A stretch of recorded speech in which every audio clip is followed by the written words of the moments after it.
Hello, good afternoon. It's the first day of March 2026. That is 1st of March 2026. And I wanted to say Happy New Month to you. And I hope that the rest of the year is amazing.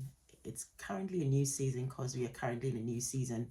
People are saying it's springtime. So, yes, I kind of tend to agree because I just wear a blazer to church with no scarf. So, I guess it's a new season. But let's get back to it, to what we've been talking about for the past few weeks. So, we've been talking about investing for the past few months, and we've gone through diversification of funds, we've gone through dollar cost averaging or pound cost averaging, we've gone through stocks and shares and index funds and how you set up.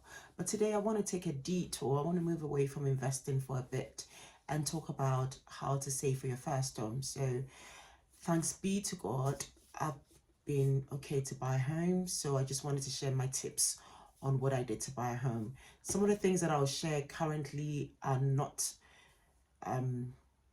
available to first-time buyers, but it kind of gives you an idea what I did to purchase a home. First and foremost, saving. So I lived with people for a long time before I purchased. So I did flat shares. A few of my friends and I got together to rent a place together. I rented a room from landlords for a very long time before I was able to purchase my own home. And what it meant was that much of my income was put towards saving for a deposit or down payment, as it's called in the United States. So assuming someone was paying £1,200 for a studio flat or a one bed flat living alone, I was paying about £550 a month. I think that was the maximum I ever paid, or £580 a month for a room, and bills and everything was inclusive, so that was easy for me. Which meant that, like I said, originally everything that I have went to savings, and then when I started investing, it then went to investing. It wasn't easy living with people. Everyone has their own nuances, their own quirks, but that was one thing that I did. If you can move back home to live with your parents for a bit, for a period of time, for a set period of time, to save for a deposit, I'd say do that. But again, it's up to you. I also changed jobs during that time, which meant that my salary increased a bit. And what it meant was that I didn't increase my lifestyle spending. So all the extras that came from my salary went into my savings pot and investment pot.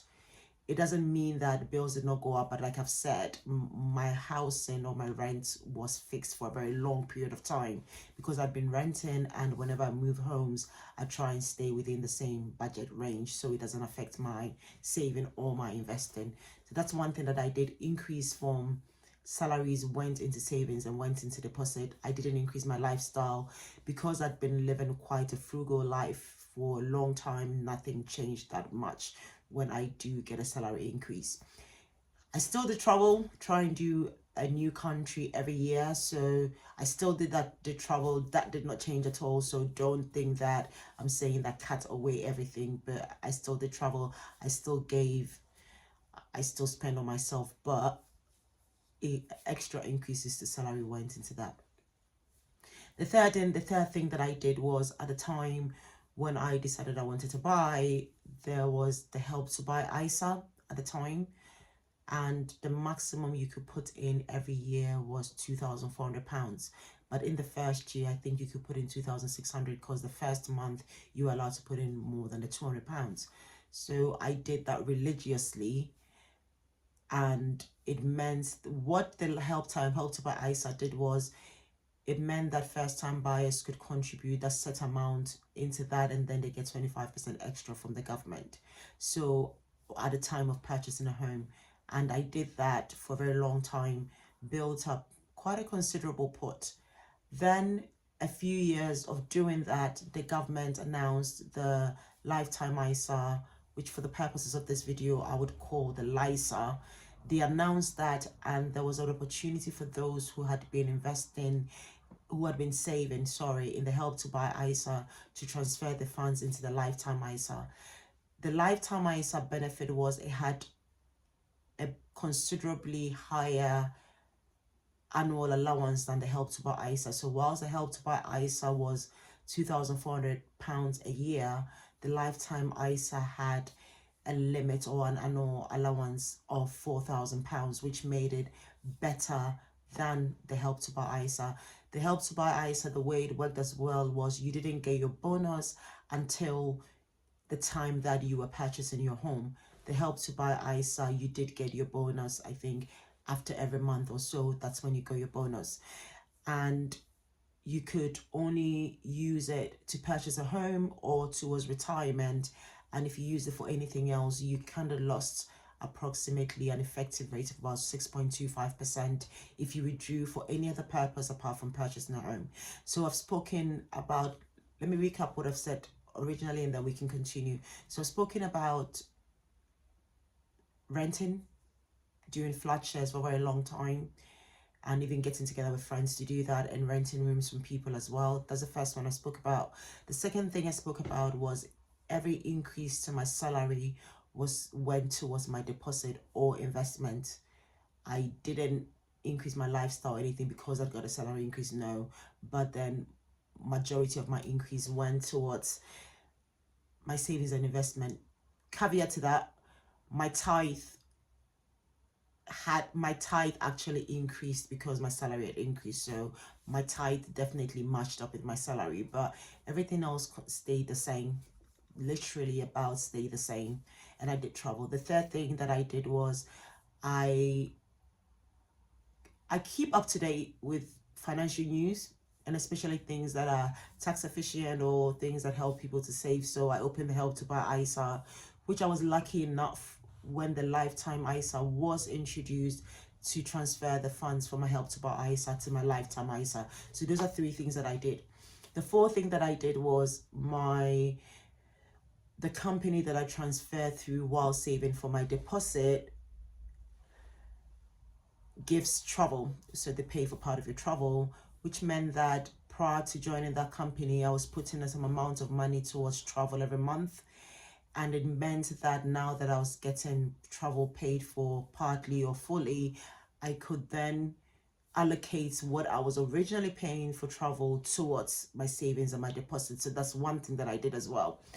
The fifth thing that I did, which wasn't really a money saving thing that I did, was to track how much I was saving every month to make sure that I was meeting my goal at the end of the month. So I'm going to put a plug here.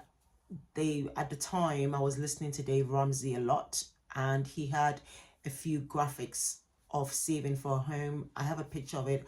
I could paste it here, but I don't want anyone to know about my money stuff into too much detail.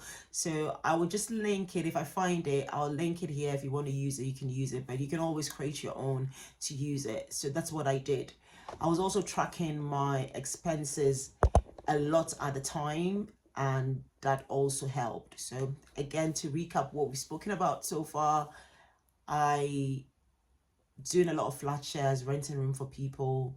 My rent did not exceed more than £550 or £580 a month over a very long period of time. The second thing that I did was every increase to salary apart from an increase to my tithe was towards my savings and my house deposit. The third thing that I did was to open the Help to Buy ISA when it was first introduced, and then being lucky enough to be able to transfer the funds from the Help to Buy ISA into the lifetime ISA when the lifetime ISA was introduced. The fifth thing that I did as well was, if there's a benefit at work that I wasn't getting prior, for example, travel costs, I then attributed that money to my savings because it was something that I used to pay for, but now I wasn't paying for it. So then I transferred that into savings and deposit. And the fifth thing, which wasn't really a money saving thing, was I did use a tracker or a graphic to mark off every time that I saved for the month or I met a particular saving goal. So for instance, let's say I want to save £1,000 a month. Every month I would use that graphic or that chart to then mark it off to say I've met that goal. And recently I was going through my budget workbook. So I've got a budget workbook that I use. I've been using it for the past, I think, 7 years or 8 years. And I was going through it and I was wondering, how did I manage to save all this money? And I then went, kind of made a list of the things that I was doing to save that money. And these are some of the things that I did. One thing that I did as well was, if I was going to go to, let's say, a new country, for instance, what I did was I did flights and hotel bookings with British Airways, which made it cheaper. I know not always, I'd rather fly British Airways than fly EasyJet or Ryanair to some places, but again, it's a personal choice. And it came up cheaper for me to do that than do something different. I also kept sinking funds, which means that every month I put money aside towards holidays, birthdays, and stuff like that. And it wasn't just extravagant. So it was intentional spending and intentional giving for that period. It hasn't changed that much since, thankfully, and thanks be to God, I purchased my home. But these are some of the things that I did to save for that.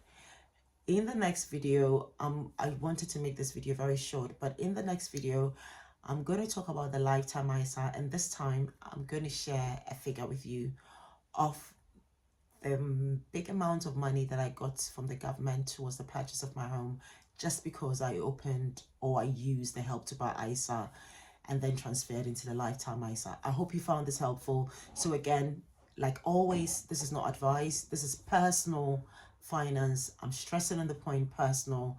So what I do may not necessarily work with you, but if I take every example of what I've said, you can do it differently. So you don't have to flat share. You can move back into your parents' home for a bit and then save that money. Number two, you can use a lifetime ISA if you're below 40 and below, between 18 and 40 inclusive. When you turn 40, I don't think you can open. I think it's between 18 and 39. You have to open one within that period and start saving in there. And then you get the bonus every year or every month for the government. And the allowance is £4,000 a month.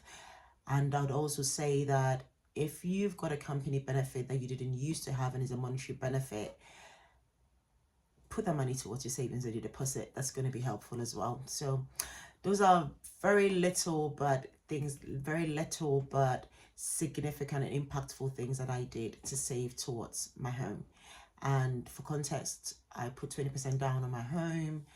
I did have 9 months of emergency fund, and then I also managed to buy a car by cash. So it was a lot of savings that happened during that time. But again, none of this is my own strength. Definitely God, wisdom, dedication, provision came from God, but then it also left to us to also manage those things that he gives to us and steward them well.